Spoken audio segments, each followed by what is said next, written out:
Hola, ¿qué tal? Muy buenos días, bienvenidos y bienvenidas sean a su programa, La Dama de la Política.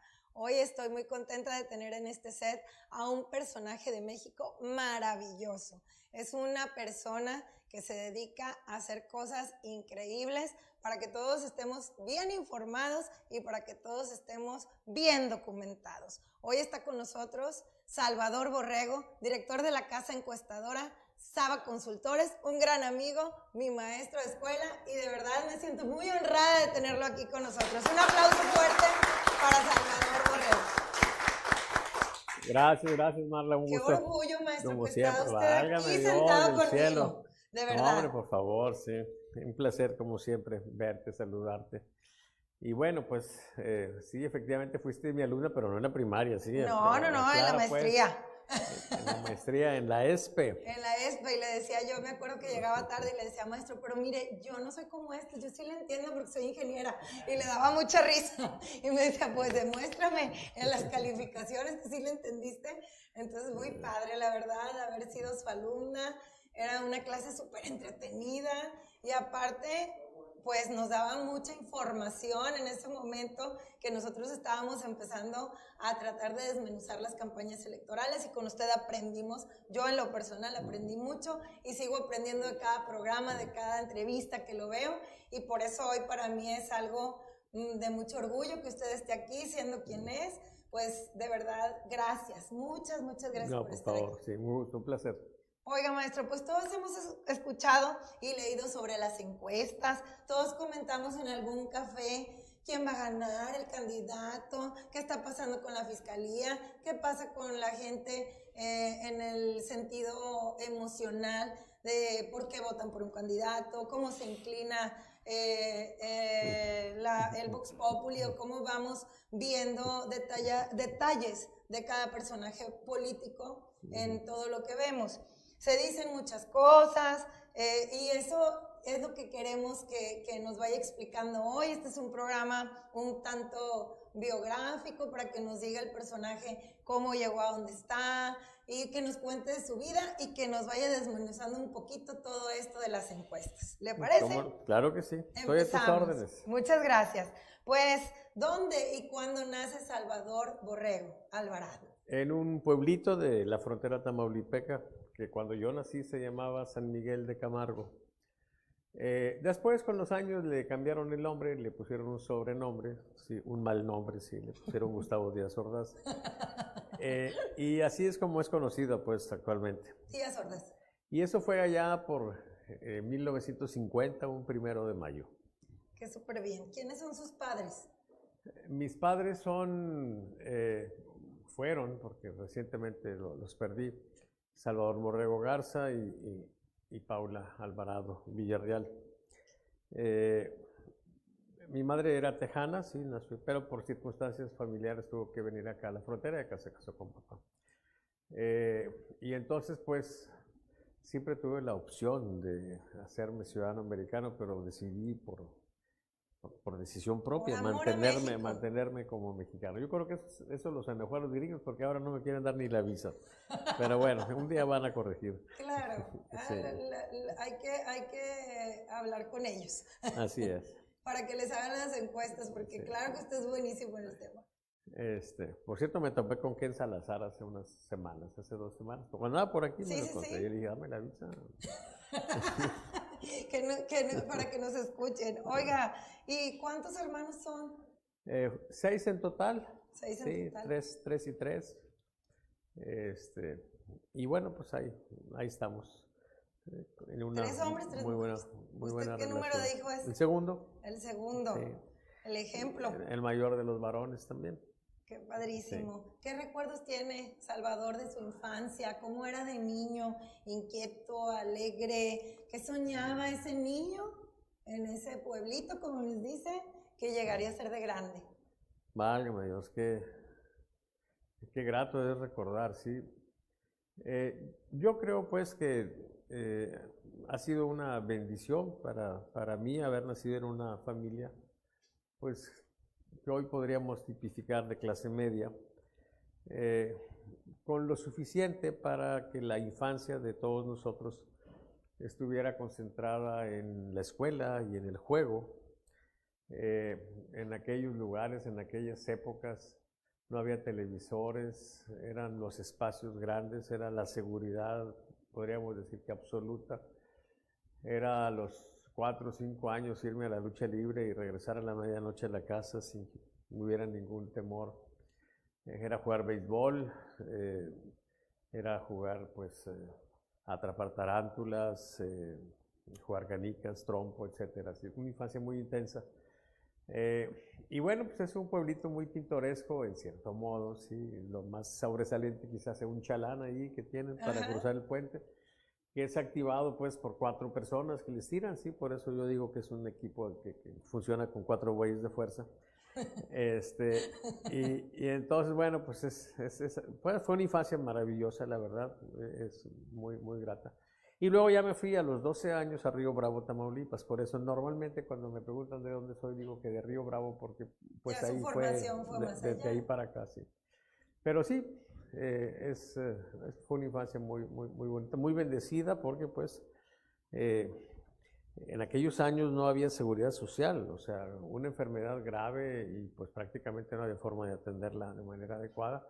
Aunque bueno, mi abuelo, pues gringo, cuando había una emergencia de esas, pues ahí entraba el quite, ¿no? Claro.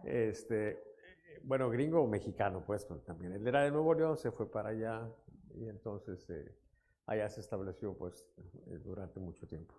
Como mucha gente, ¿verdad? Que se claro, iba y emigraba y que muy chiquitos y se establecían y se dan una gran vida. Yo también tengo familiares que desde los 15 años ya cruzaban, trabajaban, hicieron su familia y su casa allá con gente de Estados Unidos y eso se daba mucho y yo creo que se sigue dando en ese factor. Claro, claro. De la migración.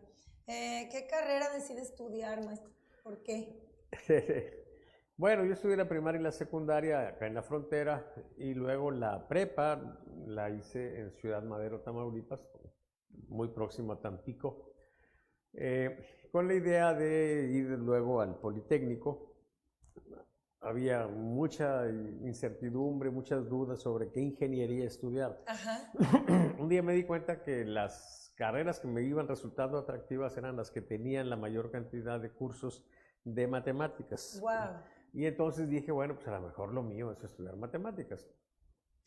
Claro que había una serie de ideas pues descorazonadoras, te decían, si vas a estudiar matemáticas, primero no vas a salir, es muy difícil. Segundo, si sales vas a estar loco.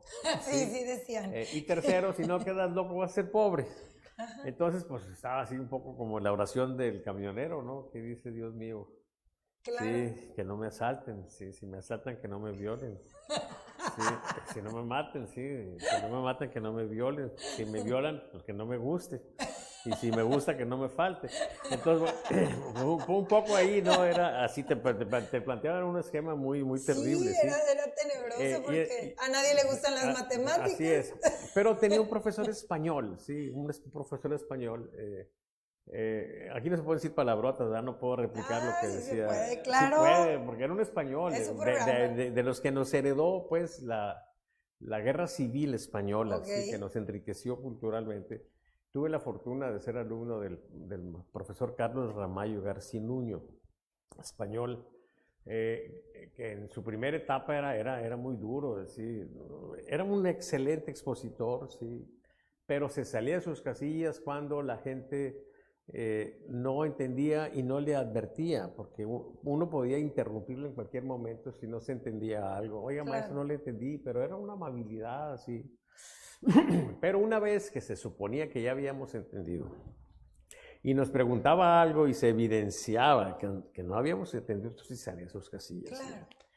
Y entonces de repente nos decía, no, jóvenes, no estoy enojado. Si estuviera enojado les diría, hijos de su chingada madre. Entonces, bueno, así era, aparte decían que era karateca y total, era una cosa de terror, sí. Y a mí me regañaba mucho porque pues yo nunca entendía nada, ¿sí? Yo no he tenido nunca la capacidad para entender por lo que se me explica, sino que tengo que leerlo. Es una deficiencia. Entonces ir a la clase para mí pues era perder el tiempo. Tenía que ir por obligación. pero salía de la clase y a la biblioteca pues hasta las 8 de la noche, después de comer un poquito, regresar a cenar y otra vez ahí algún edificio. En aquel entonces las escuelas estaban abiertas, tú podías entrar, prender la luz en un pizarrón y hacer tus cosas. O sea, hasta las 10 y era un trabajo así, pero siempre iba atrasado. ¿Y qué ingeniería era? No, era la prepa. La prepa, sí. Yo pensé que era ingeniería. Y entonces ahí pues había un compañero que se llamaba Garmendia, que era un excelente alumno, y Carlos Ramallo se había distinguido. Qué bueno que estamos platicando eso, no sé qué límite de tiempo tengamos, pero quiero recordar con mucho cariño a mi maestro Carlos Ramallo García Nuño. Si alguien del TEC de Madero de aquella época nos escucha, va a recordar. Va a recordarlo. Él se distinguía porque había estudios de matemáticas, había concursos de matemáticas, y de pronto empezaron a ver que muchos de los que ganaban tenían como común denominador el hecho de que eran alumnos de él. Okay. Y de ese modo en México se dieron cuenta de que había algo, estaba pasando algo ahí en Madero. Y entonces pues Garmendia fue a los concursos, sacó un lugar importante, no me acuerdo si el primero o el segundo. Yo no pude ir porque yo no tenía la edad para ir, porque me había echado un año antes de otra prepa. Pero cuando llegan los exámenes semestrales, después de que a todos nos reprobó y nos puso 6 así de misericordia, el examen primero semestral, pues Garmendia saca 8 y yo saco 10. Y entonces como que el maestro no entendía qué estaba pasando, pues, o sea, de pronto, pues alguien que parecía un tonto, porque sí lo parecía, me parece pizarrón, nunca podía hacer nada, pues yo iba retrasado como 1 o 2 semanas. Y entonces, bueno, pues ahí se dio un fenómeno, y alguna vez él dice, a mí me gustaría que algunos de mis alumnos estudiaran matemáticas, y dirige su mirada hacia mí, en esa actitud de él, Oscar, claro, muy fuerte. Era el acto de cariño más amplio que se podría esperar, ¿sí? O sea, una mirada. Sí, me regaló, sí, una mirada, sí. Y yo entendí, pues, que él estaba diciendo, yo quiero que tú estudies matemáticas. ¡Qué padre! Sí. Y entonces, bueno, pues... y es que, maestro, cuando te identificas mucho con alguien, ajá. tú quieres quieres seguir ese patrón conductual. Sí. Entonces, qué bonito que influyó de esa manera ese maestro en usted. Sí, alguna vez ya después nos preguntó que por qué estábamos las cosas así. ¿Tenés ahí problemas con un examen? Yo le dije, pues es que yo creo que le tiene miedo, maestro, porque nos regaña mucho. Y entonces ahí me regañaba, el que más me regañaba, ¿sí? Ajá. Y entonces dice, déjenme decirles algo, ¿sí? En su esquema así de rudeza, así, dice, si los regaño es porque los quiero. Claro. A veces no nos enseñan otra forma. Y no, yo creo que no puedo dejar de emocionarme, tuve que respirar, sí, porque dice, y al que regaño más es al que quiero más. ¡Ay, qué bonito! Y bueno, eso me marcó para estudiar matemáticas. ¿Y lo vio terminar su carrera? No, se me fue antes. Pues estudié matemáticas, pero yo quería ser profesor de matemáticas, y quería ser profesor de matemáticas como mi profesor Ramallo, de prepa. Claro. Y para ello, entonces me entré a la normal superior para estudiar pedagogía, para ser pues un maestro que me permitiera disfrutar pues de dar clases, ¿sí? Con la pedagogía. Así es. Era la intención de estudiar pedagogía, no se abrió la especialidad, pero había otra que es orientación vocacional, que tenía en aquel entonces pues casi un 70% de materias en común. Y eso fue lo que terminé. Terminé la carrera de normal superior como profesor de educación media y fui un feliz profesor de preparatoria por unos 10 años. Sí. Y creo que se le da súper bien porque nosotros en maestría, bueno, al menos mis compañeros más cercanos y yo lo adoramos, todavía lo vemos y con ese gran cariño y ese orgullo. Yo creo que ese maestro dejó una gran semilla en usted, el profesor Ramallo, porque vale la pena mencionarlo, que usted ha sido un maestro ahí en ESPE muy querido y que de verdad, a pesar de que la clase es difícil, porque no cualquiera entiende la estadística aplicada o lo que veíamos con usted, necesitas, pues la verdad, tener un grado de matemáticas o de un avance en una ingeniería, que no todos los compañeros lo tienen, no porque no sean capaces, sino que hay diferentes formaciones en una maestría. Hay abogados, hay arquitectos, hay ingenieros, y pues los que tenemos la fortuna de haber sido ingenieros entendíamos bien, pero había gente que le batallaba y había que tomarnos más tiempo para comprender un poco la estadística, pero es algo bien bonito. Sí, es hermosa la estadística. Es hermoso porque te da todo. Sí, la estadística es como las morenas, ¿sí? O sea, pasan y como que no llama mucho la atención, ¿sí? Pero ya cuando uno se acerca a lo suficiente, entonces ya se entera uno de que guapas. Maestro tan hermoso. Oiga, maestro, ¿qué estudios de posgrado ha realizado? Menciónenos algunos de los más importantes de su formación. Bueno, pues en la idea pues de seguir un poco en la docencia, empecé a estudiar una maestría en matemáticas en la universidad, hoy se llama Universidad de Texas, pero en aquellos años se llamaba Pan American University en Edimburgo. En Edimburgo. Y ahí pues tuve otros maestros maravillosos también, como Alfred Croft, sí. La idea era estudiar matemáticas, odiaba la estadística en ese momento, porque la experiencia que había tenido en la materia de estadística era terrible. Porque el choque entre tener un mundo en el que eso no es, la formalidad pues de la matemática teórica o la matemática formal en general, a entrar a un esquema en estadística donde sí sigue siendo la base, pero donde las cosas pueden ser o no ser, donde entras al mundo de la incertidumbre, ¿sí? Claro. La estadística está fundamentada en la probabilidad y la probabilidad es la rama de la estadística, la rama de la matemática, mejor dicho, que atiende el tema de la incertidumbre. Y entonces lo atiende midiéndolo pues, precisamente en términos probabilísticos. Y entonces eso se batalla pues para entenderlo. Uno piensa que las cosas son o no son y luego cuando las complejidades de la vida nos van mostrando pues que son un poco o no son un poco, ¿sí? Y también la situación de que las cosas cambian, ¿sí? Que las cosas se modifican.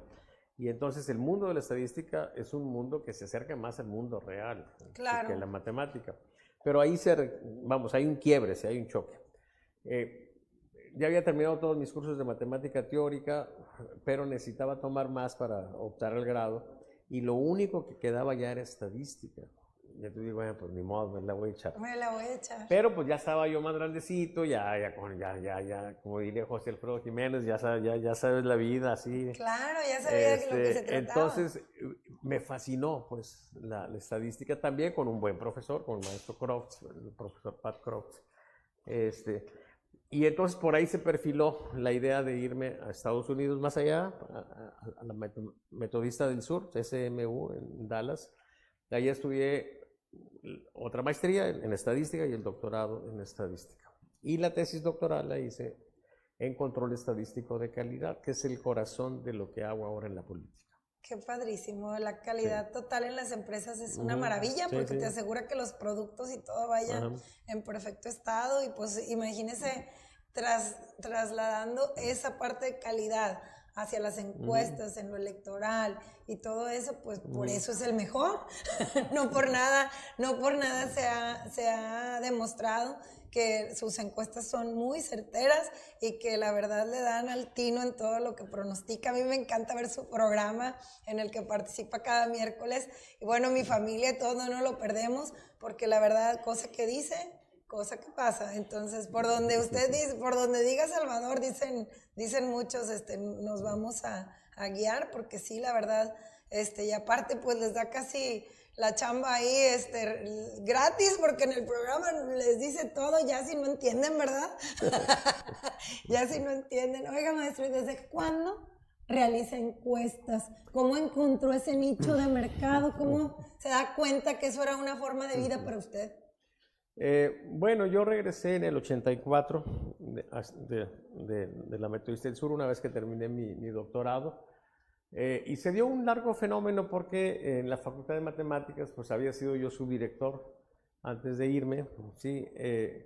Y pues cometí una felonía, sí, yo lo reconozco, sí, se me ocurrió poner a trabajar los maestros. Okay. Y entonces cuando me fui dijeron, ya no regresa por nada, sí. Y entonces, no, la verdad es que tratamos de desarrollar un esquema académico ahí en aquellos años donde se exigiera, por ejemplo, que los profesores tuvieran maestría para dar en licenciatura y doctorado para dar en los posgrados. En aquella época eran pasantes los maestros y yo no planteaba la idea de despedirlos porque eran pasantes. Simplemente decir, ya no podemos recibir más pasantes como profesores, ni gente con licenciatura como profesores. Necesitamos exigir esto para que tengamos un nivel competitivo en el ámbito internacional.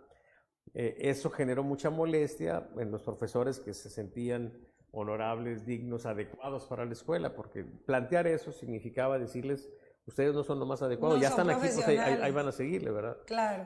Entonces cuando me voy, así voy a decir de manera muy sintética, hicieron varias cosas para evitar que yo llegara de regreso a la Facultad de Matemáticas. Entonces no me aceptan.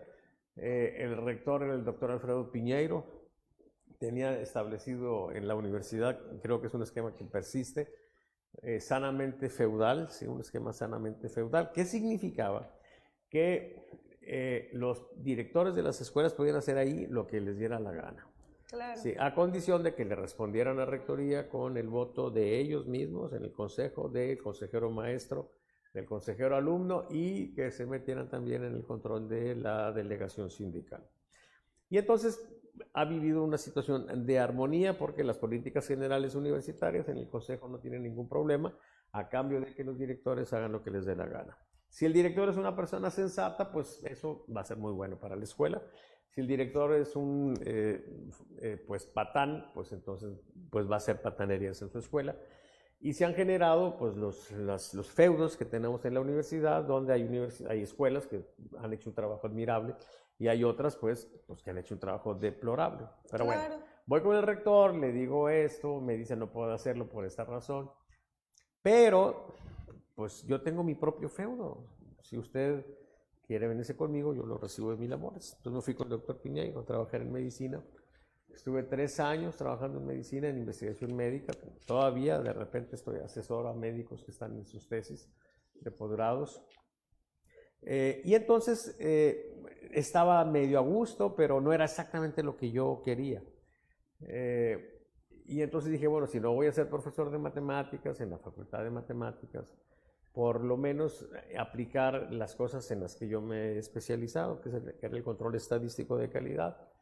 Y entonces fue un peregrinar en las empresas, pues como no tenía experiencia y aparte tenían antecedentes míos de que era de izquierda y había sido estudiantil, pues, entonces como que no les gustaba. Hasta que un día pues se les complicó todo, ¿sí? Y nadie les podía resolver un problema que tenían en una empresa del grupo Alfa, en fibras químicas. Y entonces dijeron, bueno, háblale a ese loco que dice que sabe eso. ¿Sí? Y entonces entro a la industria. Ahí, al poco tiempo, bueno, yo fui ahí porque ellos eran clientes, deben de seguir siendo clientes en la línea textil industrial de la Euskadi, y les pusieron un ultimátum: si no arreglas estas cosas de calidad, entonces ya no te vamos a comprar. Y al poco tiempo ya salieron más o menos. Un poquito después les dieron el premio más importante que Euskadi daba en el tema de calidad. Y bueno, yo tenía oficina ahí en la planta, acceso a las 24 horas.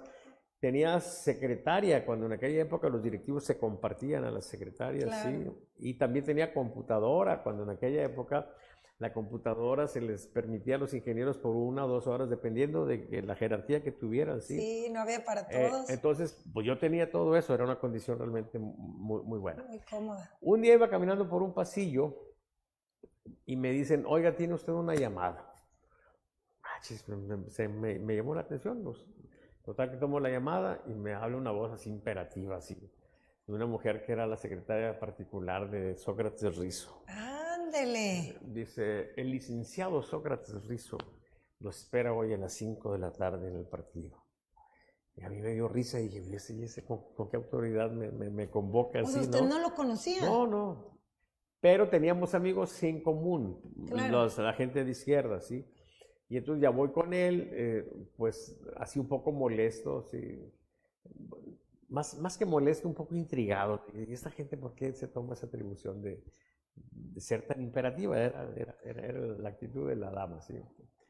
Margarita García, ¿te acuerdas? Sí, cómo no, claro. Y entonces pues ya llego con Sócrates, lo saludo, teníamos muchos amigos en común. Él ya era gobernador, ¿sí? ¿no? No, él llega como presidente estatal del PRI. Del PRI. Y entonces ya me dice, mira, necesito esto, que me ayudes en las encuestas, checa lo que está haciendo en Estados Unidos, en Francia. Y le digo, mira, lo que están haciendo en Estados Unidos y en Francia está mal. Y lo que están haciendo aquí también. Y se está haciendo mal porque la gente que está metida en este tema no son estadísticos. No te preocupes por eso. Yo te voy a hacer las encuestas bien. Lo que necesito es que me consigas a alguien que sepa de política para que interprete los resultados. Y entonces ya me manda pues con otra persona, David Cantú, sí, como que luego fue procurador. Sí. Y así empezó el trabajo en el ámbito de las encuestas. Claro que yo ya había hecho una encuesta en la zona huasteca, en un proyecto de las universidades de Tamaulipas, Hidalgo, todas las universidades de la Huasteca, ¿sí? Que es Tamaulipas, Veracruz, Hidalgo y San Luis Potosí. Entonces las 4 huastecas. Y entonces, pues establecimos el esquema y todo eso y pues esa experiencia estuvo ahí. Y luego, no sé si antes o fue después eso, en el 86, en el norte había un problema de que querían hacer una encuesta. Hay quienes dicen que fue la primera encuesta político-electoral que se hizo en el país. Yo no estoy seguro de eso. Pero habían contratado a un gringo, según he leído algunas crónicas, y por alguna razón no pudo. Okay. Y entonces alguien les dice, oye, hay ando un estadístico, ¿por qué no lo buscan? Y entonces por ahí del 86 hicimos la primera encuesta político-electoral para las elecciones municipales. Era el director editorial Ramón Alberto Garza, mi compañero ahí con Gregorio, los miércoles. Y entonces pues empezamos a adquirir esa experiencia y para mí eso fue interesante porque me regresaba a la política, ¿sí? Sin meterme a la política. Entonces yo podía pues tener la comodidad de estar en el ambiente político sin pagar el precio, porque sí se paga un precio por estar en la política activa. Y encontré pues ahí un rinconcito muy agradable en el que todavía estoy ubicado. Qué padre. ¿Y con qué personajes políticos le ha tocado hacer encuestas directamente que le digan, a ver, ayúdame en esto a nivel nacional y estatal? Mi primer cliente gobernador fue Jorge Treviño, Ajá. ¿sí? A quien le guardo pues un cariño muy especial. Pero durante el periodo de gobernador, con quien tenía la relación era con Óscar Guerra Ibáñez, que era el que estaba en comunicación social. Sí. Años después sí hemos coincidido mucho y hemos convivido, sí, Jorge Treviño y yo. Pero después yo creo que el gobernador para mí más importante con el que he trabajado, pues ha sido Sócrates Rizo, porque la mentalidad de él era más científica, es más científica.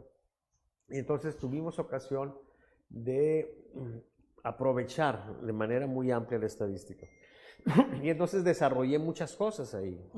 Por ejemplo, un día, teníamos el tema de la inseguridad en aquel entonces. Ojalá tuviéramos ahora el tema como estaba en aquellos años. Como estaba en aquel entonces que podíamos andar a medianoche caminando por la plaza. Pero, por ejemplo, ahí se dio el fenómeno de que el estadístico que normalmente sirve a un experto en algún campo, se invirtió la cosa porque yo como estadístico convoqué a una serie de expertos en el área de la sociología, psicología social, antropología, medios, economía, etcétera, y realizamos en aquella época, el secretario general de gobierno era Alejandro Lambretón Narro. ¿Cómo no?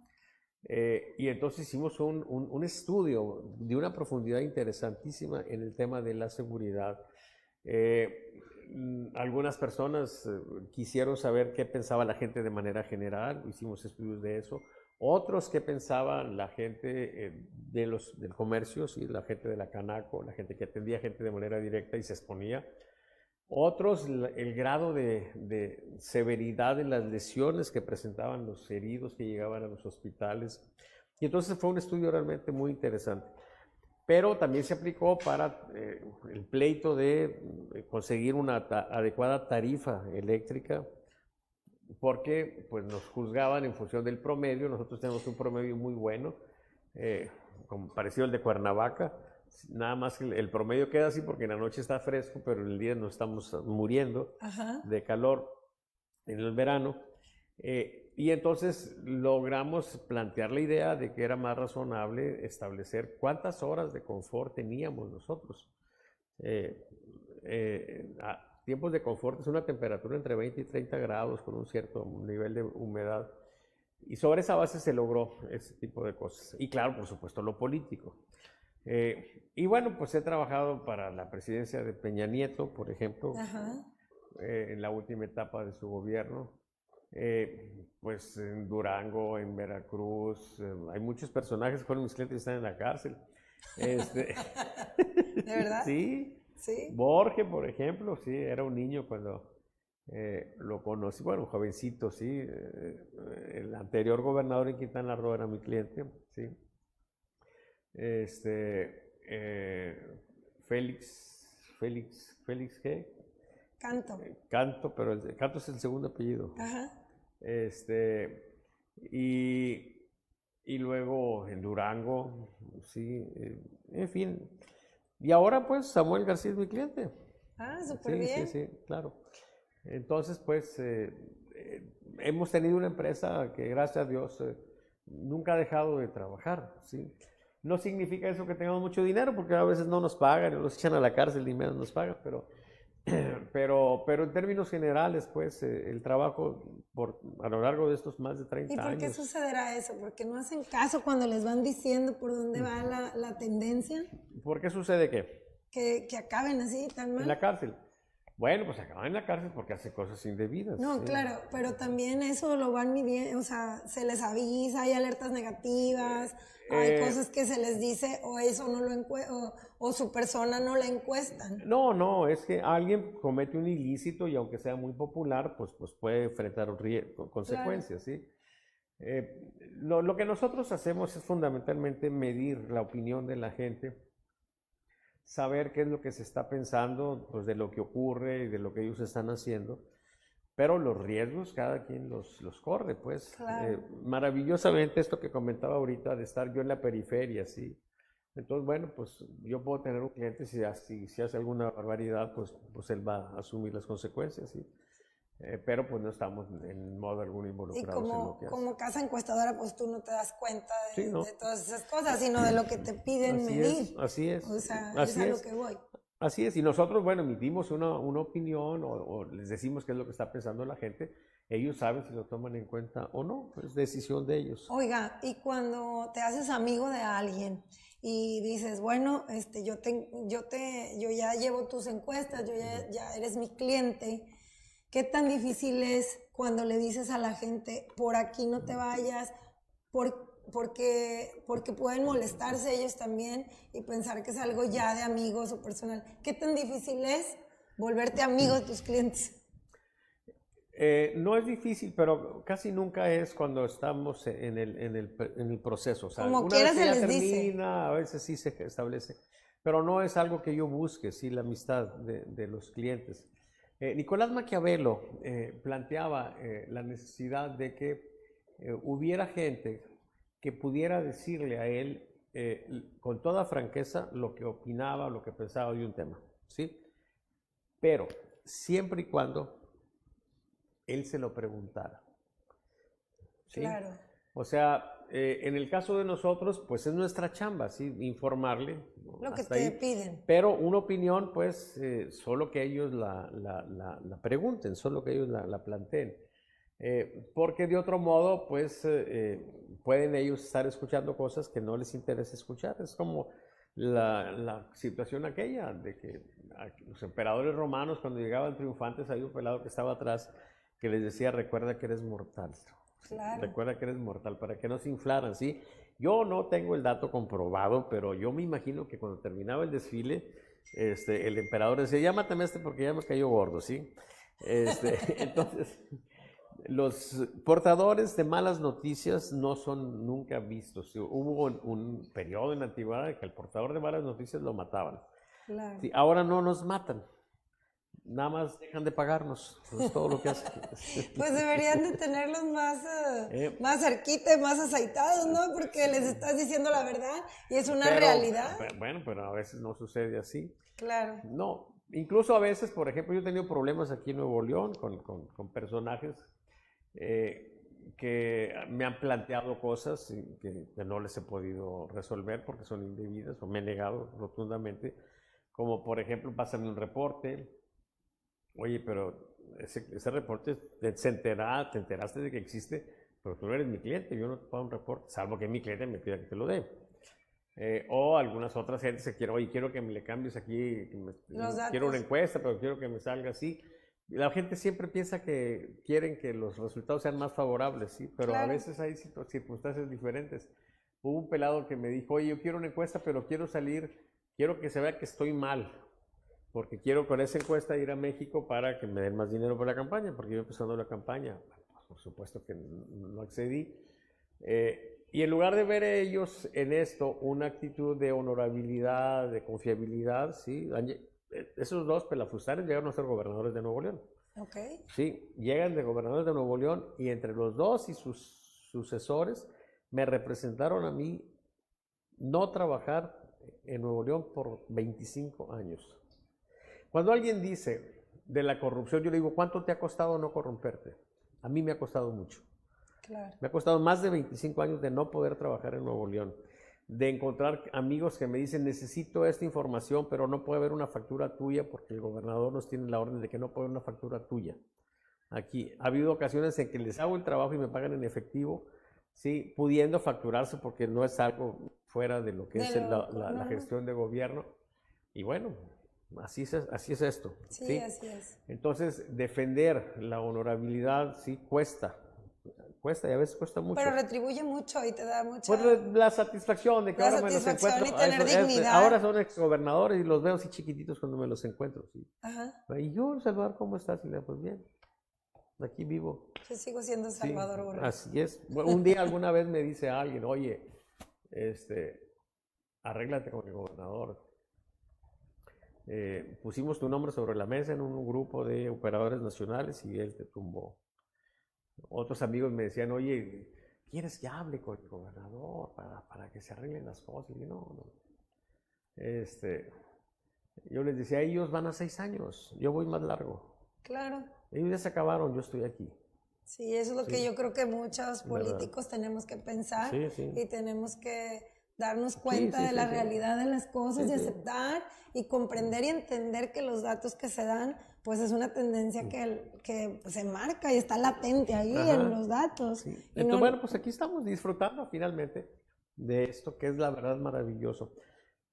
Mira, lo que hemos encontrado con Sócrates Rizo en el 93, cuando el problema de Istelión, es que había un problema que detectamos por cómo se estaba dando la guerra y la lucha pues, de los maestros, una lucha maravillosa. Mucha gente quería a los maestros y los sigue queriendo, los apoyaba. Había grupos que se oponían a los maestros y participaban de manera importante en los medios. Y entonces era un rejuego muy fuerte. Un día llegué a entregarle una encuesta a Sócrates, al gobernador, y le digo, pero no le hagas caso. Me dice, ¿por qué? Pues ¿hiciste algo malo? Le dije, no, hicimos las cosas como siempre. Pero yo le pedí la opinión a la gente hace 3 días. Y ayer pasó esto muy fuerte, antier pasó esto otro muy fuerte. Y es absurdo pretender que no se modificó de cuando yo les pregunté ahora. Y sobre esa base empecé a ver cómo íbamos a resolver el problema de las encuestas. Y caí en la conclusión de que el problema era que la opinión pública se estaba modificando, en este caso, más rápido de cómo era. Antes medías tú, te tardabas 3 días en el trabajo de campo, más días, luego en analizar, luego en dar el reporte, y le entregabas al cliente 10 días después un reporte, y los datos que estabas entregando correspondían a la realidad, porque no se había modificado. Claro. En ese fenómeno de dinamismo del 93 por lo de Istelión, eso dejó de fallar, dejó de funcionar. Caí en la cuenta de que a final de cuentas era un fenómeno de dinamización como en la industria, donde yo trabajaba, se había dado en un proceso que arranca desde 1750 con la Revolución Industrial, llega a Estados Unidos en las cosas de la producción en serie, ¿sí? Sí. Y entonces ese dinamismo se atendió con una rama de la estadística que se conoce como control estadístico de calidad, justo mi especialidad. Y entonces lo que hice fue adecuar las técnicas y resolvimos el problema. Y luego, pues pasó Iste León, volvimos todavía unos cuantos años más a la misma situación previa, pero yo de cualquier manera a mis clientes no les daba la encuesta, cuando me contrataban les daba el monitoreo, les daba todo. Ellos le ponían clip a todos los monitoreos, pues ellos no estaban buscando eso, lo que buscaban era simplemente el resultado de la encuesta. Pero llegó un momento en que llega Internet, llegan los celulares, llegan las redes sociales, y aquello que en el 93 fue algo especial se hizo común. Y la metodología esa que desarrollé se hizo imprescindible. Claro. ¿Qué sucede ahora? Bueno, alguna gente, los que son mis clientes lo entienden, otros todavía no lo entienden. Hoy estuve en un desayuno con Ricardo Monreal y le planteo algo y dice, es que yo no sé eso. O sea, yo no sé eso que tú haces. Le digo, pues andas perdido. Andas con las encuestas, andas perdido. Sí, yo creo que no le debe haber gustado, ¿no? Porque había dicho antes que él sabía qué estaba pasando y que iba a pasar. Y bueno, pues andas perdido. Muchos políticos andan perdidos y están envueltos en una serie de fantasías. Y entonces esto no les gusta. Por supuesto a los encuestadores no les gusta decirles que lo que hacen ya no sirve. Y a los analistas, porque dejan de ganar. Y a los analistas que se basan en las encuestas, pues tampoco, les quitas una zona de confort. Y entonces, bueno, estamos en una situación donde mucho de lo que sigue siendo atractivo para las encuestas es que se usan como propaganda. Okay. Y eso es algo descarado, tú lo ves, tú sabes. Sí, sí, o sea, claro. Lanzan en los periódicos dice, cómo van y sí. Los manipulan a su antojo. Y ahí anda, sí. Pero un grupo cada vez, bueno, o sea, al menos suficiente para que yo tenga chamba, sí está captando esto y sí lo entiende. Y entonces, lo más relevante es que la idea nuestra era ver el problema de las encuestas en cuanto a la predicción que tú señalas hace rato. Pero cuando entramos ahí, caímos en la cuenta de que al irnos a otro campo de la estadística, que es el control, donde la idea que tienen en la industria es que las cosas salgan bien, prever los problemas, entonces se abrió un campo interesante, no solo para la predicción, sino para la previsión de riesgos y oportunidades. Es correcto. Y entonces, curiosamente, nos fuimos a un lado de la estadística con otra rama y nos viene a retumbar en que esa idea de prevenir, sí, es justamente lo que Nicolás Maquiavelo 500 años antes recomendaba como algo importante, cuando decía lo que todo príncipe prudente debe hacer es anticiparse con todos los medios a su alcance a los problemas, claro, para que los atienda cuando empiezan, que es más fácil de resolverse. Es como la salud. ¿Para qué quieres corregir? Mejor prevén. Bueno, y justamente Maquiavelo, don Nicolás, pues, agregaba una cosa muy interesante, decía, es como la tisis, así se le decía entonces a la tuberculosis.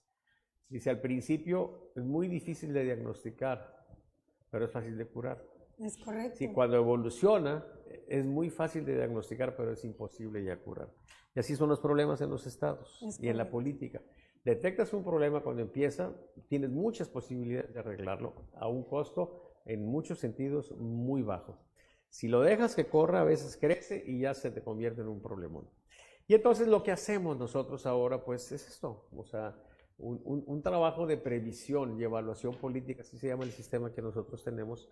Y bueno, pues genera una condición competitiva importante. No significa eso, como dicen algunos locos, de que yo hago gobernadores y presidentes. O sea, bueno, hay gente que les cree aparte, sí. Claro. Pero bueno, sí, se llaman estrategas políticos. Bueno, bueno, cada quien, sí. Don Hermenegildo Torres, pues, ya ves que tenía una serie de gamas. Yo creo que no clasificó a los estrategas políticos, ¿sí? Tú conoces muchos de esos. Claro. Algunos muy famosos, sudamericanos, ¿no? Luego les dices algo y hay quienes te dicen se salen que no, de sí porque los ofendes, ¿verdad? Sí.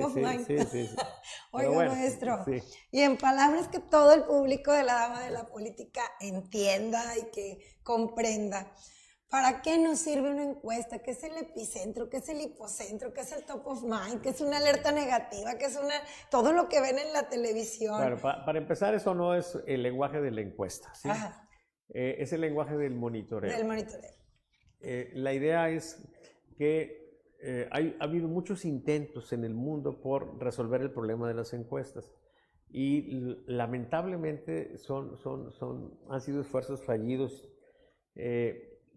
Yo esto lo desarrollé en el 93, lo registré con derecho de autor y tenía yo mucho miedo porque pues como empresa en esa época de seca, así marginado de aquí, anduve dando clases en el TEC, en la UDEM, volví a la industria a trabajar como consultor para soportar todo ese tiempo hasta que ya empecé a trabajar en otras partes. Pero sí me sentía en una condición de debilidad y como que escondí las cosas. Pero en el 2008 le fallaron en Estados Unidos en las elecciones primarias todas las encuestas.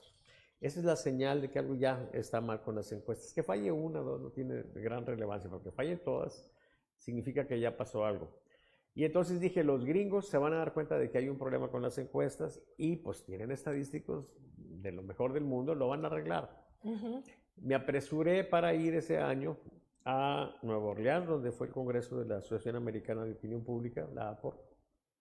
Presenté esto, había maestros de Harvard, había de otras compañías viendo, y yo dije, bueno, pues van a sacarlo, pues, la misma solución que yo tengo, ¿sí? Lamentablemente no ha sido así.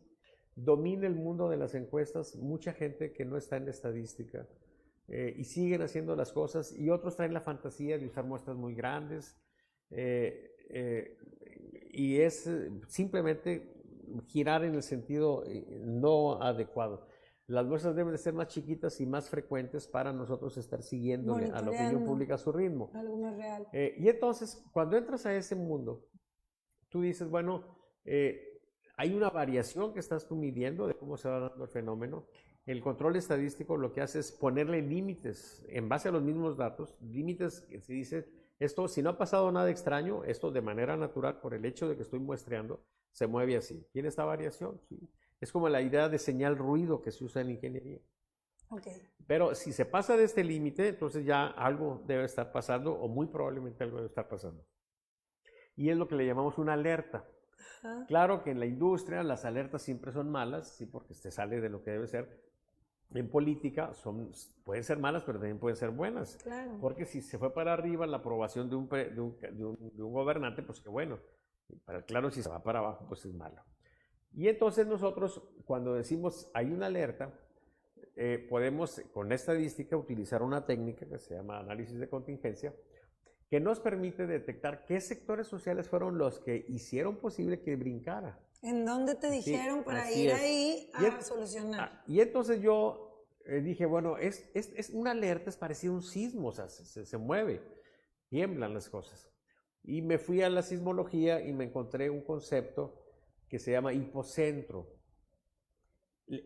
Es más popular el concepto, el término epicentro. Ajá. Cuando hay un temblor siempre nos informan, tembló en la Ciudad de México, el epicentro está en las costas de Guerrero. El epicentro es un punto sobre la superficie de la Tierra, asociado al temblor, pero es más importante el hipocentro por lo siguiente. Primero, el hipocentro es un punto que está en la masa de la Tierra, no en la superficie, en la masa, en una línea que tiene la trayectoria del centro de la Tierra al epicentro. Para eso sirve el epicentro, para trazar esa línea. Y entonces el hipocentro, dependiendo de su profundidad, es el número de réplicas del temblor, que es muy importante, y la fortaleza de las réplicas. Entonces es 1000 veces más importante el hipocentro. ¿Hasta dónde llegó? Y acá en política es, bueno, qué gentes hicieron que temblara. Okay. Y entonces les robé el término y entonces tenemos el hipocentro. Cuando hay una alerta le decimos, mira, te fue muy bien o te fue muy mal. Los que te ayudaron o los que te amolaron fueron estos, jóvenes, de estos ingresos, etcétera, ¿sí? Okay. Y también, pues ya en estadística, también vimos que había también la posibilidad de saber quiénes fueron los que menos contribuyeron. Y entonces, mira, el antihipocentro, esos se ayudaron, por estos no hicieron nada por ayudarte. Claro, ¿qué quiere decir eso? Que te pavimento, te extiende un poco más las cosas, porque te digo, te fue bien. Pero si quieres saber por qué te fue bien, busca entre esta gente y por ningún concepto se te ocurre buscar entre esta otra gente.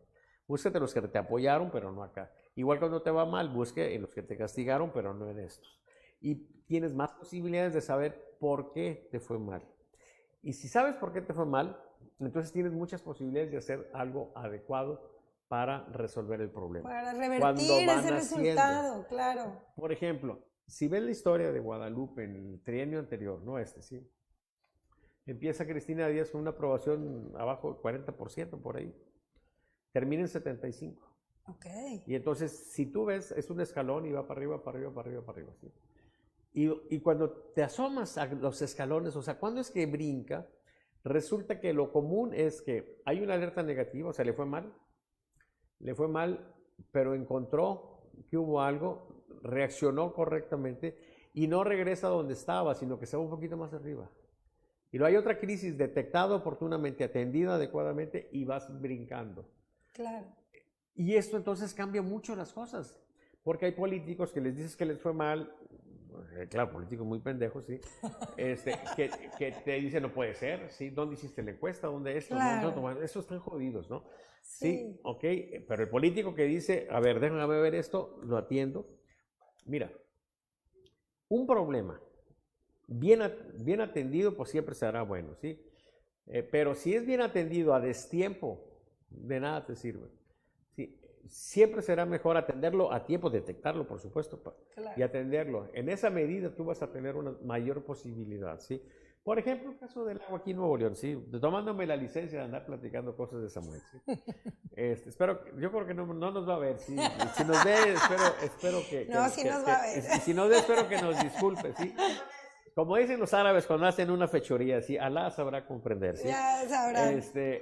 Mira, el tema del agua hizo muchas locuras, en opinión de mucha gente. Oye, que andaba aquí, que andaba allá, pero la gente veía que el gobernador andaba buscando arreglar el asunto. Pues eso es lo que le premió.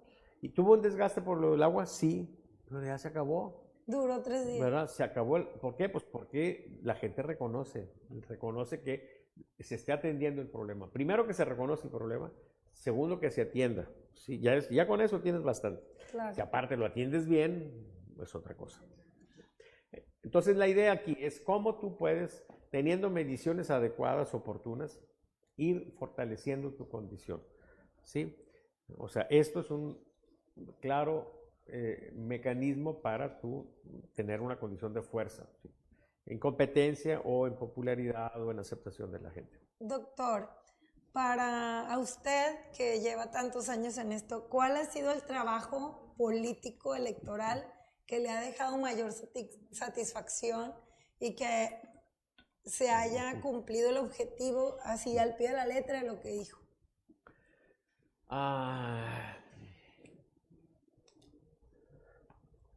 Yo creo que la elección presidencial de Enrique Peña Nieto. De Peña. Sí. Que arranca en una experiencia desde la sucesión de él como gobernador, ¿sí? Igual que aquí con Jorge Treviño, el trato nunca fue directo con él, pero sí con una persona muy cercana a él, ¿sí? Que era Frank Guzmán. Entonces, la sucesión fue un paseo, o sea, realmente no hubo mucho de esfuerzo. Se ganó con mucha holgura la gubernatura con Erubiel Ávila. Pero luego entramos al proceso de la precampaña, la campaña, y la campaña fue muy, muy intensa, ¿sí? Fue una situación donde se tenía una ventaja muy fuerte, pero luego en diciembre se da el infortunado asunto de la Feria del Libro y toda la ventaja que llevaba Peña Nieto la pierde. Sí. ¿Sí? De diciembre del 2011, que fue cuando fue esa Feria del Libro, a enero, o sea, un mes después del año de la elección del 2012, Enrique Peña Nieto había perdido toda la ventaja que tenía. Curiosamente, ninguna encuesta registró eso, o al menos no lo publicaron. Y entonces toma la delantera Josefina Vázquez Mota. Sí, lo recuerdo. Luego sucede pues que tiene un descalabro ella cuando arranca formalmente la campaña. Recuerden que se hizo en el Estadio Azul. Sí. Y entonces se da el fenómeno de que ella se deteriora. Y entonces, en el afán de recuperar, como el que avanzó fue Peña otra vez, tratan de bajar a Peña Nieto. y empieza una campaña muy fuerte señalando incumplimiento en las promesas que había dicho para el Estado de México. Y de manera clara, una campaña que emprendía ella en contra de Peña. ¿Qué es lo que pasó? Lo que siempre sucede. Sí logras que el que estás agrediendo baje, pero tú no subes. Ajá. El que se beneficia es alguien más. Y el que se benefició fue López Obrador. Ahí empezó a subir López Obrador. Y se hizo competitiva la elección. Muy parecido a lo que sucedió aquí cuando Adrián de la Garza presenta una situación de la relación de Clara Luz con Kid Ranier, ¿sí? Del grupo ese Nexium. Y entonces sí baja Clara Luz, ¿sí? Pero no se beneficia Adrián, el que se beneficia es Samuel. Y entonces, ¿en qué terminó eso? Bueno, pues en que ganó Samuel. Allá en aquella elección del 2012, por poco gana Andrés Manuel López Obrador, pero volvió a equivocarse, como en la del 2006, ¿sí? Ese es un tema interesante. Como todos los días. Bueno, en la mañanera. La verdad se equivoca mucho, ¿sí? Pero volviendo a esa elección, sí, nada más para cerrar, el miércoles previo a la elección había un triple empate técnico en el 2012, un triple empate técnico. O sea, la elección del 2012 la pudo haber ganado cualquiera. La lógica política es muy interesante. ¿Por qué, de acuerdo a mis números, gana Peña Nieto y no Josefina o no López Obrador? Bueno, hubo dos errores. Okay. El miércoles previo a la elección. O sea, entonces, ¿qué errores fueron? Por parte de Josefina Vázquez Mota.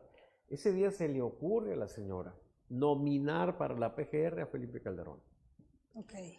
Eso por supuesto que no cayó bien. ¿Sí? Y entonces ella, en ese triple empate, se hace hacia abajo. López Obrador cometió un error de omisión, como un pecado de omisión, porque ese día, ese miércoles, sus seguidores, después de cerrar el mitin de campaña, se encuentran en la calle Carlos Marín, con quien ellos han tenido y tienen diferencias muy fuertes. Y entonces lo agreden, lo vejan, ¿sí? No sé qué tantas cosas le hicieron, no sé qué le habrán agarrado, ¿sí? Pero lo humillaron. Fue algo feo. Algunas voces sensatas en Morena, que sí las hay, ¿sí? De la intelectualidad entonces, que apoyaba a López Obrador, como lo apoyaron siempre. López Obrador es producto de nuestros intelectuales mexicanos, que no se olviden y que no han pedido disculpas. Sí, no han ofrecido disculpas. No han ofrecido disculpas. Entonces, le recomendaron a López Obrador que ofreciera una disculpa. Si ese miércoles López Obrador sale y dice, un poco agarrándose de la idea aquella que traía de la República Amorosa, sí, que eso que pasó pues era algo que él no compartía, que lamentaba mucho lo ocurrido, y si se ha movido un poco a decir, yo quisiera al señor Carlos Marín decirle pues a nombre de mis seguidores que le ofrezco una disculpa. Tal vez hubiera sido presidente desde entonces, todavía sería presidente, sí, me imagino, desde el 2012. Pero su orgullo, sí, su tosudez de siempre, lo mantuvo como la chacha Micaela callado la boca. Y creo que ese fue un error de omisión de él. A Peña Nieto no le pasó nada, simplemente no muertito y ganó. Entonces, eso fue una elección muy interesante, sí, está muy documentada. Bueno, las últimas elecciones presidenciales las tengo perfectamente documentadas. Si entran a YouTube, en mi canal de Saba Consultores, y buscan películas electorales, ahí pueden ver varias historias de procesos electorales en 2 minutos o 3 minutos. ¡Qué padre! Y si la detienen y analizan ese periodo y tienen información, pueden encontrar cosas muy interesantes. Pero bueno, sí, eso es, yo creo, pero vamos, hay procesos electorales donde andamos en 20 campañas o más campañas, ¿sí? Es una experiencia muy intensa. Déjame aprovechar aquí, Marla, para comentarte algo. Mira, claro. Hay quienes dicen, yo sé mucho de política y estoy metido en la política, sí, he andado en tantas campañas, etcétera. Pero un estratega o un político que andan ahí en la campaña, andan en una campaña mientras yo ando en 20. ¿Sí?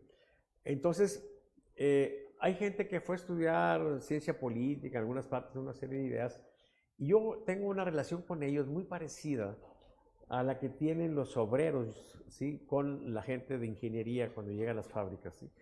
Yo me acuerdo que era muy común que los obreros que están ahí todos los días, y a fuerza de estar ahí, van entendiendo muchas cosas de los procesos. Claro. Y era un chiste común, decir, ya llegó el nuevo ingeniero.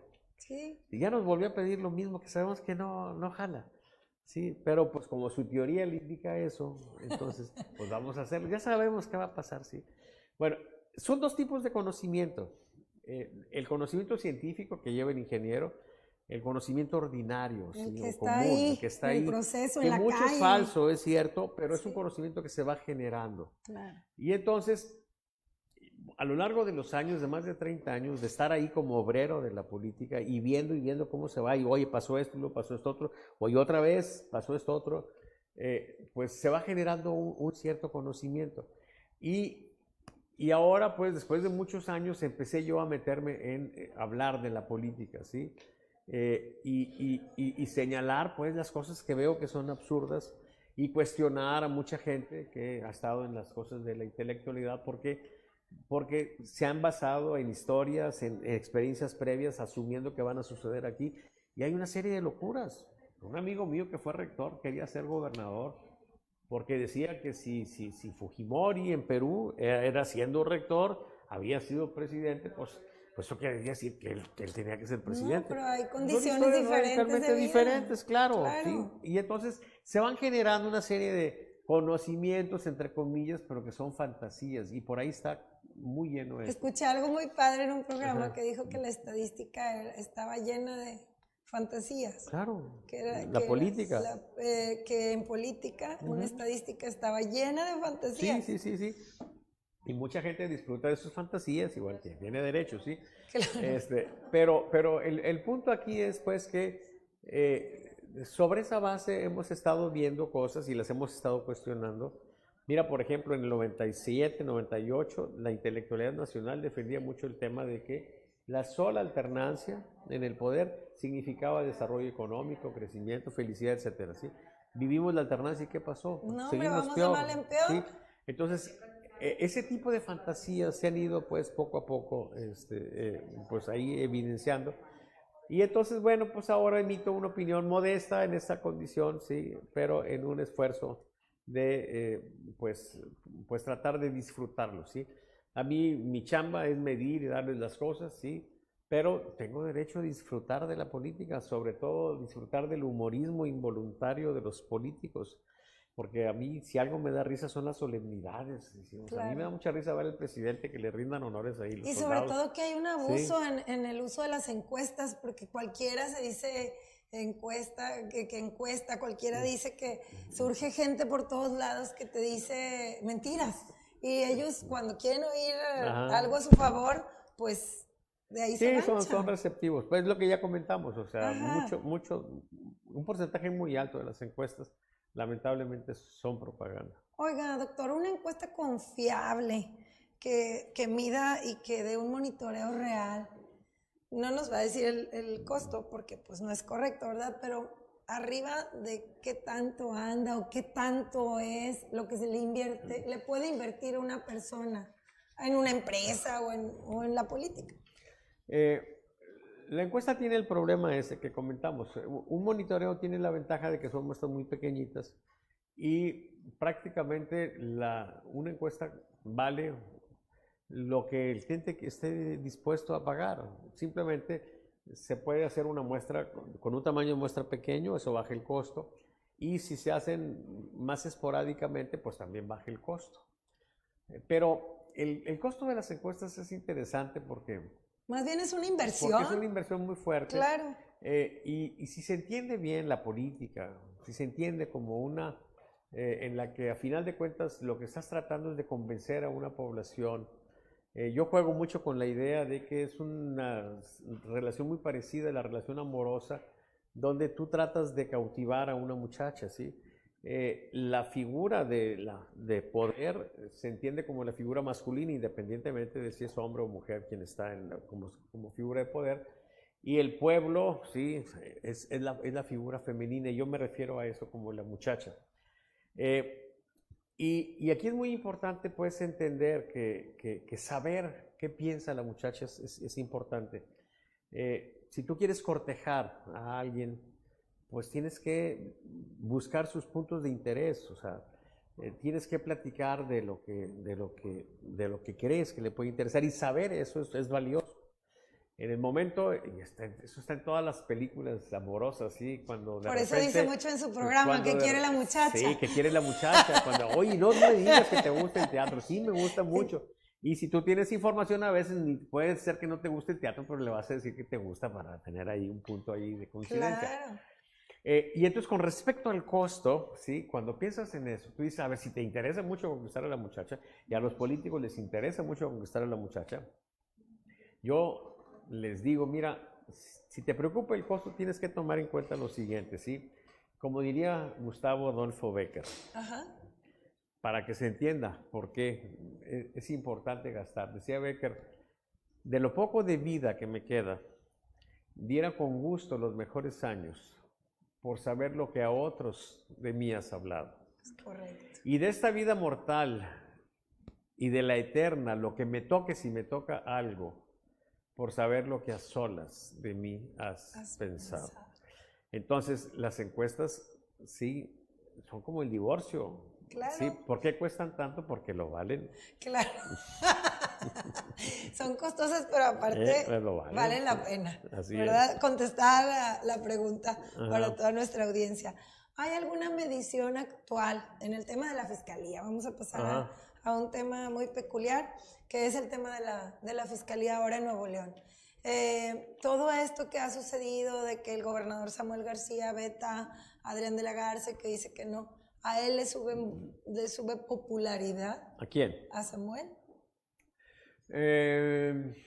No creo que sea un tema, no creo que sea un tema que represente alguna situación en cuanto a popularidad. Yo creo que es una lucha de poder ahí y la gente pues va a tomar decisiones. Es claro que es una lucha de poder equilibrada porque en el Congreso el PRI y el PAN tienen la fuerza. El gobernador tiene el derecho de veto, pero siempre será bueno que haya una relación pues de respeto y de armonía entre dos poderes, en este caso pues independientes. Se dice mucho que hubo un acuerdo que se está rompiendo. Habrá que ver, yo no tengo comprobado eso. Pero bueno, pues también en esto se toman riesgos. Sí, y uno de los riesgos es precisamente el riesgo de enfrentar consecuencias por un acuerdo que no se respetó. Pero no creo que de manera directa eso vaya a tener una repercusión en la aceptación al gobernador. Una cosa curiosa aquí es que en términos generales la opinión pública se mueve sobre cosas menos trascendentales, ¿sí? Porque sí, esa es una cuestión trascendental, porque va directamente ligado a la cuestión fundamental del tema de inseguridad, que es el principal problema no solo de nuestro estado, sino de los municipios y también de todo el país.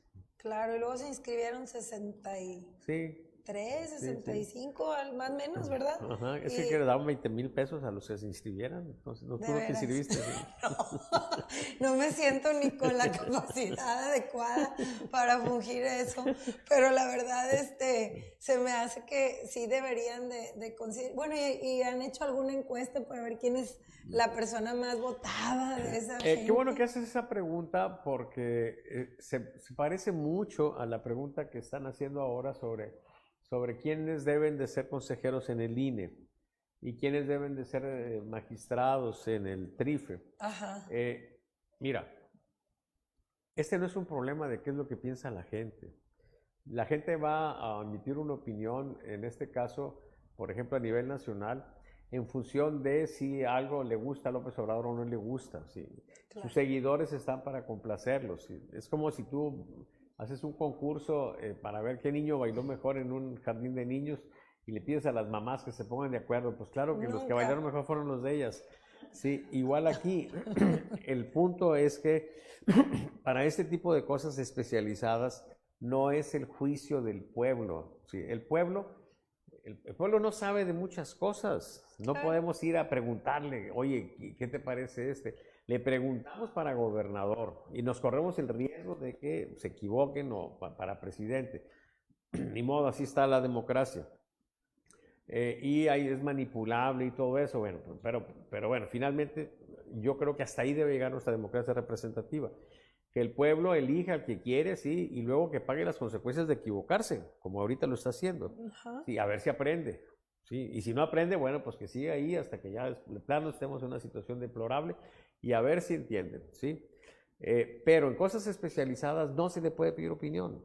O sea, deben de ser las personas adecuadas para desempeñar esos cargos. Por supuesto que el tema de inseguridad pues requiere que sea la mejor opción que se tenga, una persona que conozca, que nos permita tener condiciones de seguridad, que podamos salir a la calle tranquilos, que podamos disfrutar de eso, ¿sí? Y bueno, pues ¿quién va a ser? Pues hace muchos años, no es el caso ahora, sí, pero hace muchos años, al que ponían era al peor malandro que te encontraras. Sí, en los pueblos, o sea, el más bandido, sí, lo hacías jefe de la policía y ese te controlaba a todos. Bueno, sí, pues claro que si lo sometes a votación, pues no van a votar por él, pero pues se va a hacer bueno ahora porque va a tener la chamba aquí. Había un profesor que se distinguía aquí hace muchos años, no me acuerdo cómo se llamaba, por ser un director que sus escuelas eran pero fabulosas. O sea que el gobernador no va a poner ni al más especializado ni al más capaz, sino a lo que él quiera, ¿o qué? Bueno, Pero está el Congreso. Pues mira, en política, pues la clave siempre y en muchas cosas de la vida es la conciliación, ¿sí? Ojalá que encuentre un punto donde se concilien sus deseos con la capacidad. Ajá. Sí, lo grave sería que sus deseos fueran a costa de la capacidad de la persona. Como la locura esta de López Obrador de decir 90% de lealtad, 10% de capacidad. La primera locura ahí es pensar que el mundo se da en un eje, el mundo se da en muchos ejes. Claro. Es lealtad, deslealtad. En ese eje lo quiero aquí. Y luego hay otro eje, capacidad, ¿sí? Si muy inteligente, muy pendejo, ¿sí? Entonces, ¿dónde lo vas a escoger? ¿Sí? Lo vas a agarrar aquí en la parte de arriba y aquí también en la parte de arriba, una persona inteligente y también leal. Eso es lo que tú necesitas. Pero en una mente simple, lineal, ¿sí? Izquierda-derecha, también hay una serie de amigos que están izquierda-derecha. Multiverso. Por supuesto, es izquierda-derecha, claro. es honesto, es feo, bonito. A ver, una muchacha, por ejemplo, se quiere casar, ¿sí? ¿Qué quiere? A lo mejor una muchacha quiere que sea rico, bueno, que lo haga rico, no más que sea rico. Sí, bueno, pues ahí está rico, y pues está muy gacho. Sí, bueno, pero es rico. Pero es rico. Ah, no, bueno, entonces, no, entonces hay otro eje donde pues no esté tan jodido, ¿verdad? Sí, o sea, está rico, más o menos guapón. ¿Qué es lo que para ti es más importante? Que tenga mucha lana. Bueno, aquí lo agarras más cargado a la derecha. Sentimientos, y aquí, maestro. pues ya he perdido, pero no esté tan jodido, ¿no? O sea, que de perdido ya esté más o menos aquí lo agarras, ¿sí? Claro. Pero puede haber otras variantes. Puede haber también, oye, la clase, el nivel educativo, qué tan amable es conmigo. El mundo es mucho más complejo. Claro. Gente sencilla, simple, vamos a decir, muy primitiva, como nuestro presidente López Obrador y muchos otros, ven las cosas en una sola línea, izquierda-derecha, ¿sí? Tuvimos una situación muy interesante ahora, el domingo pasado, ¿sí? O antepasado, el antepasado, gana Lula. Okay. Y entonces, hay euforia en los seguidores de López Obrador y la 4T, ganó la izquierda, ¿sí? Y luego, los fans, sí, como los fans de AMLO, ¿sí? Disfrutan mucho de ganar. Pero disfrutan más de que el otro pierda. Claro. Sí, como los Tigres y Rayados, ¿no? Sí. Hay gente que festeja mucho, un Tigre festeja mucho porque ganaron los Rayados y viceversa. Ok, bueno. Entonces, ¿qué pasó de pronto que vieron que la gente que no está con López Obrador no estaba abatida? Estaban contentos. ¿Por qué? Pues porque ellos estaban en otro eje, el eje racionalidad-populismo, ¿sí? Y había ganado de los dos candidatos el más racional, porque Bolsonaro es el AMLO brasileño. Okay. Y entonces se da una situación curiosa que evidencia que de pronto nosotros a lo que le estamos dando prioridad pues es no solo a la izquierda, a la derecha, la parte ideológica, sino la racionalidad y racionalidad y otras variables que se pueden establecer para ver el mundo político con toda la complejidad que tiene. Entonces, bueno, pues esa es la situación. Ya la gente lo hace ya la política están metiendo como la emoción, el sentimiento, ya es un caso sociológico, ¿no? Siempre ha estado ahí. La orientación al voto es más emocional, más superficial de lo que se pensea, de lo que se podría desear, lamentablemente. ¿Sí? El voto racional es una fantasía, pero siempre los historiadores, los economistas tratan de darle una racionalidad a las cosas. Y pasó esto por esto y esto otro, ¿sí? Y todo es Le emoción. niegan mucho el rol protagónico que en la vida tiene, pues, la pendejez. Oye, ¿por qué pasó? ¿Por qué perdió la derrota esta Napoleón? No, pues porque se pendejó, nada más, se acabó. Se nos Sí, pagan esos 5 minutos. y pues sí, entonces yo creo pues que es un reto importante porque se tiene que tener gente capaz y al mismo tiempo que conecte con la gente, y ahí pues estamos un poco atrapados. Hay muchos libros que se han estado publicando últimamente que nos van dejando muy claro cómo es este tema actualmente. Hay uno que se llama AMLO, el poder del discurso populista, de Luis Antonio Espino. Es un libro, los tres son libros recientes. Otro libro es Amado Líder, de Diego Fonseca. Es un libro abultado, pero vale la pena también leerlo. Y el último es el libro La revancha de los poderosos, de Moisés Naim. Esos libros nos dan una idea muy, muy interesante de cómo estamos ante una situación muy complicada, que tiene muy grandes probabilidades de empeorar todavía más. ¿Y si se religiona más? Y bueno, tenemos como sociedad un reto importante, pues, para tratar de salir de esto. Por lo menos creo yo, al menos a mí me conformaría mucho, que lográramos un poco de racionalidad. O sea, no me importa que el próximo presidente sea de Morena o que sea de izquierda. Eso no me importa. Nada más que no haga tantas locuras como esta. Ya será un gran avance. ¿Sí? Pero bueno, pues vamos a ver. ¿Qué opina de la reforma electoral? Es justamente ese el último Valladar. Hay una entrevista que le hicieron en el Financiero. Hay un programa que se llama La Silla Roja. Yo lo vi ayer, donde entrevistan a José Woldenberg. Y lo que Woldenberg plantea ahí es que lo mejor que le puede pasar al país es que no le muevan nada al INE así como está. Es claro que es un atentado contra el INE. Es claro que es una forma del presidente de agarrar el control. Y es claro también que está preocupado porque aunque en las encuestas salga muy arriba Morena, a la hora de ir a las urnas, esa fuerza no se refleja. Porque aunque a muchos se les escapa, porque dicen, pues el presidente trae una aprobación de más del 60%, etcétera, se les escapa que la composición de su fuerza ha cambiado. Él llegó en el 18 con el apoyo de académicos, intelectuales, artistas, personas que en general son aquellas que tienen estudios superiores, más de 15 años de estudios. Esa gente ya no lo apoya al presidente. Claro. ¿Sí? Ya no son una fortaleza, son una debilidad. ¿Cómo se ha compensado? Pues de pronto la gente está recibiendo 2,000 pesos, 3,000 pesos y dice, nunca un presidente nos había dado tanto. Uno de las grandes mentiras es esa. Moisés Naim nos invita a que seamos muy contundentes y que nos esforcemos mucho por esclarecer las grandes mentiras. Todos los políticos mienten hoy y han mentido siempre, ¿sí? Igual que todos los esposos, ¿sí? Mienten, ¿sí? Y algunas esposas. La mentira es parte de nuestras vidas y además aparte es mucho más hermosa la mentira a veces que la verdad, ¿sí? Pues es que a nadie le gusta enfrentar su realidad. El problema no son las mentiras. Bueno, El problema sí, no es la mentira, es que Moisés te las creas, Naim, ¿no? Moisés Naim para devaluar para quitarle fuerza a esas mentiras, como las que López Obrador dice todos los días ahí en las mañaneras, se refiere a eso como mentirijillas. ¿Sí? Mentirijillas. Esas mentirijillas van a estar toda la vida en nuestras vidas, van a ser partes. Yo no sé por qué la gente se obsesiona tanto con la verdad. El problema es las grandes mentiras. Y nosotros tenemos grandes mentiras en este país. Por ejemplo, fraude desde 2006 que le hicieron a López Obrador, eso no es cierto. Es una gran mentira. ¿Sí? Yo seguí esa elección por 3 años. Esa entrevista que le hacen a Goldenberg deja perfectamente claro también que es una gran mentira. Sí, eso hay que moverlo, hay que aclararlo. Que este presidente es el que le ha dado más a los pobres que los pobres nunca les habían dado, es una mentira. Hay casos concretos de personas que apoyaron a López Obrador y eran al mismo tiempo beneficiarios del Seguro Popular. Claro. ¿Sí?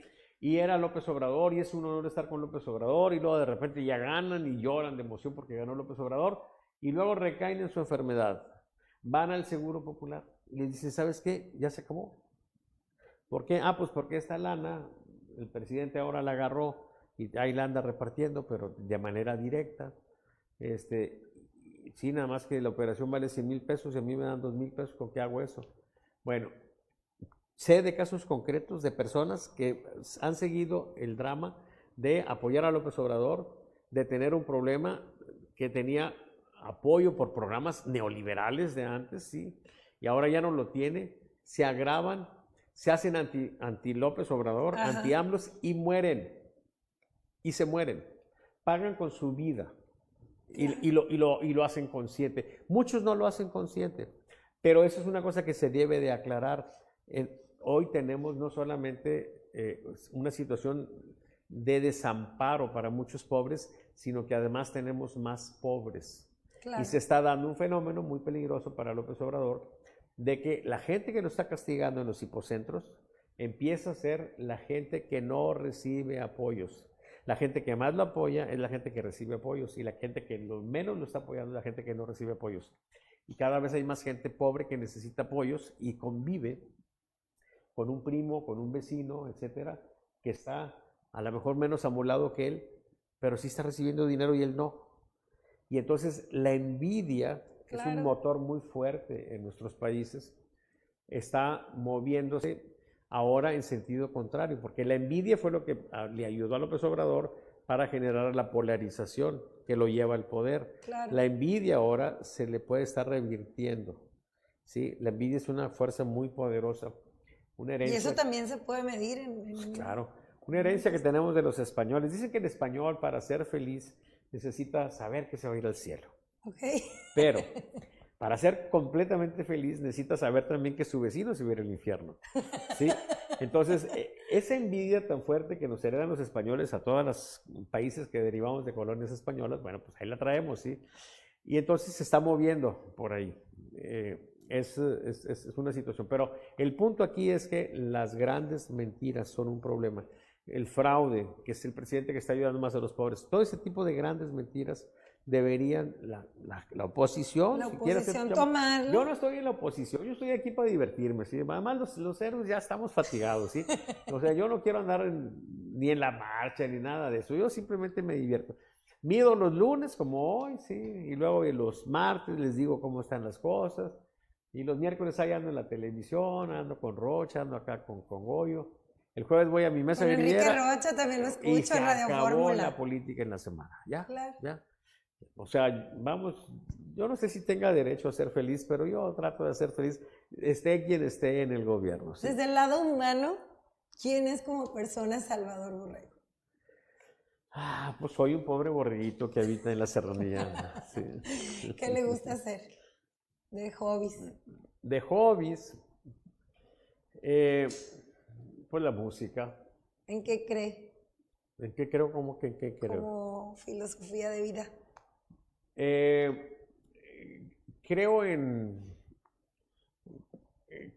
Creo que es esta vida una oportunidad que recibimos para disfrutarla, para gozarla. Estoy muy en línea con la idea de Dios de Spinoza, ¿sí? Como decía Einstein también.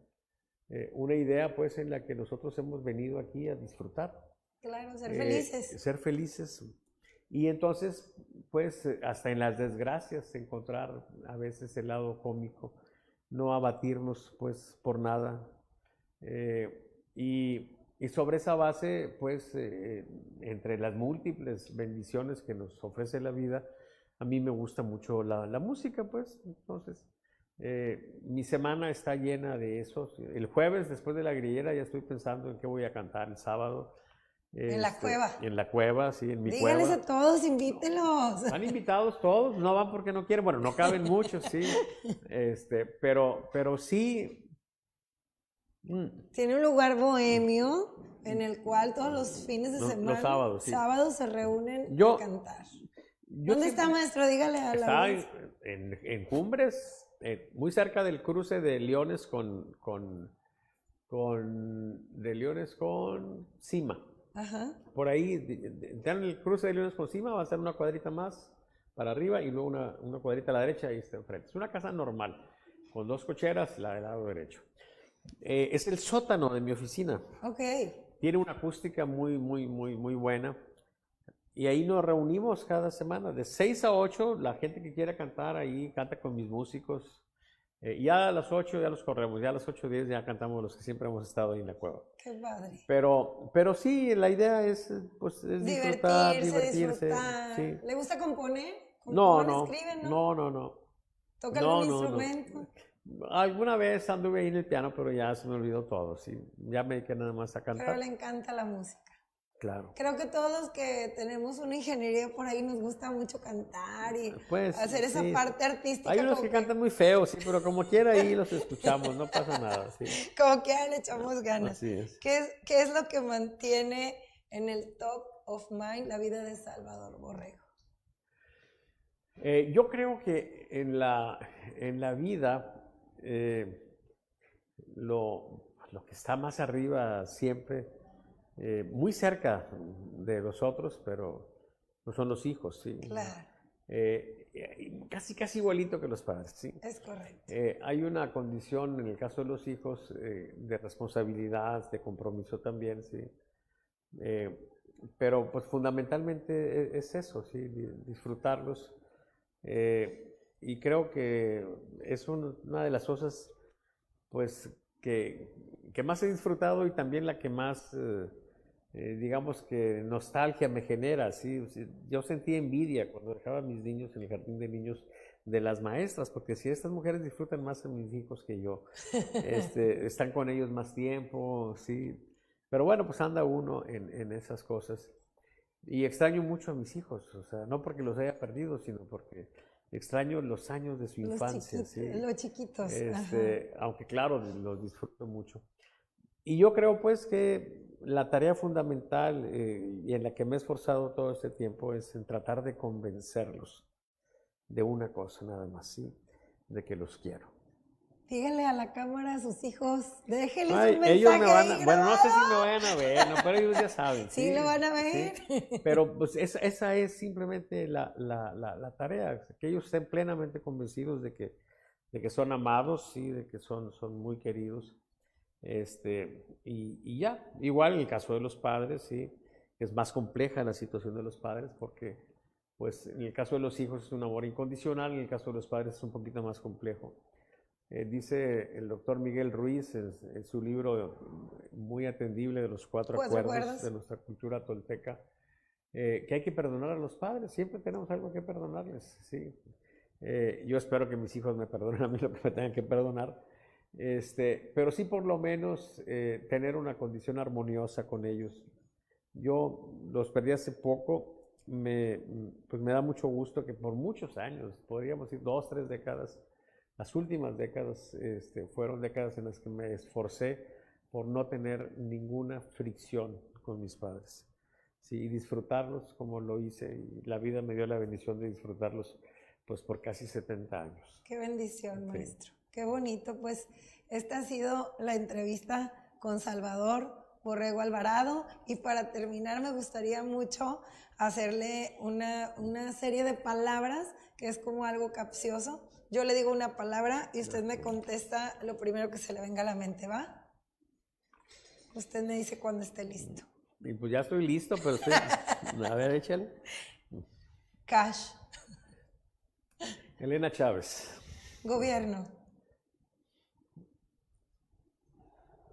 Una gran oportunidad para servir. INE. Algo que debemos defender. Partidos.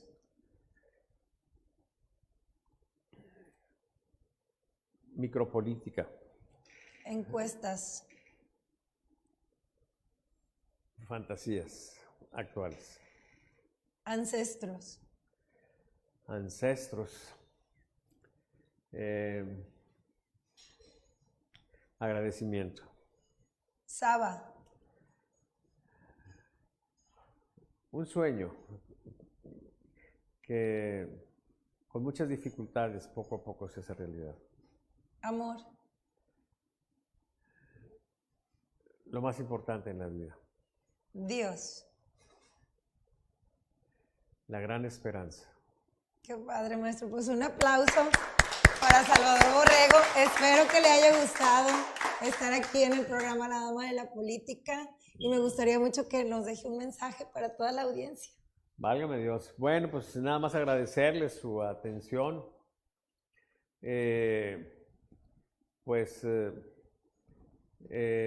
Decirles que es importante que concilien la obsesión por ser felices con la responsabilidad que hoy tenemos en este país. Yo creo que se pueden conciliar, yo creo que es muy importante que reflexionen en lo que está pasando, que busquen algunos autores, estos que les acabo de comentar, que platiquen con personas que ustedes tengan cercanas, ¿sí? Para que tomen la responsabilidad un poco colectiva de que nosotros podamos avanzar en el rumbo de la racionalidad, ¿sí? De que tengamos una condición de mayor concordia, de mayor cercanía, de menos enfrentamiento.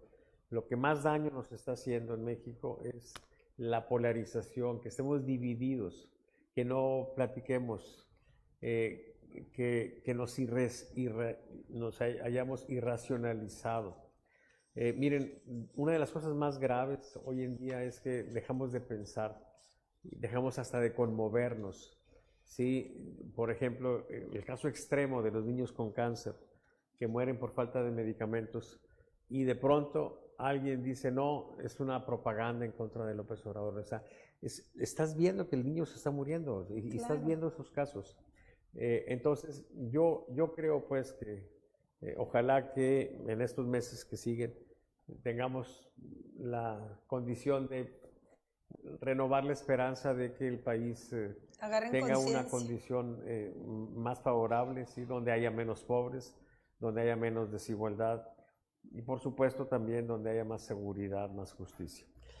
Y bueno, pues si no podemos conseguir mucho, por lo menos debemos de tratar de no amargarnos, ¿sí? De ser felices con lo que tengamos, con lo que nos acomodemos.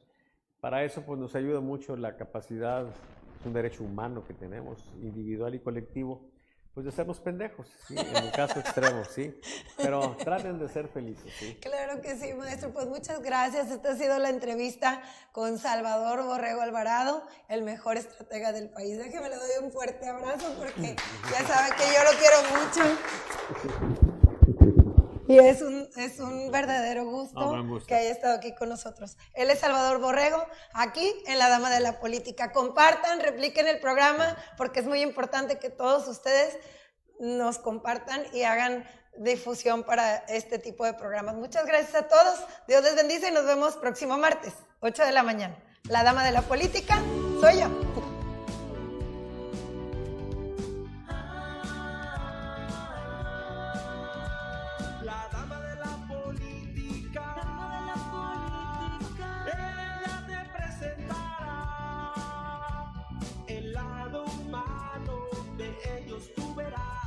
La dama de la política, con ella los conocerás. En la dama de la política.